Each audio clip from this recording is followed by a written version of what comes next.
Kapal SPOB Nagabenarindo Nusantara bertabrakan dengan kapal TB Ishak di perairan Sorong.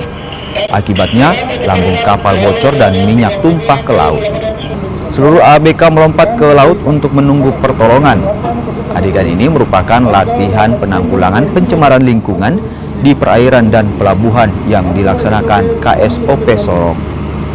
Pertolongan dari unsur maritim dimulai dengan penyelamatan ABK oleh Basarnas dan pemadaman api serta pengamanan oleh Lantamal 14 Sorong. Sementara penanggulangan tumpahan minyak dilakukan KN Salawaku dengan menggelar oil boom sepanjang 200 meter. Latihan ini merupakan agenda rutin yang dilaksanakan untuk melatih kesiapan dan koordinasi antara unsur maritim yang ada. Adalah untuk memastikan kesiapan unsur maritim di suatu pelabuhan jikalau ada suatu musibah secara bencana seperti contoh pencemaran dan musibah kebakaran di area pelabuhan.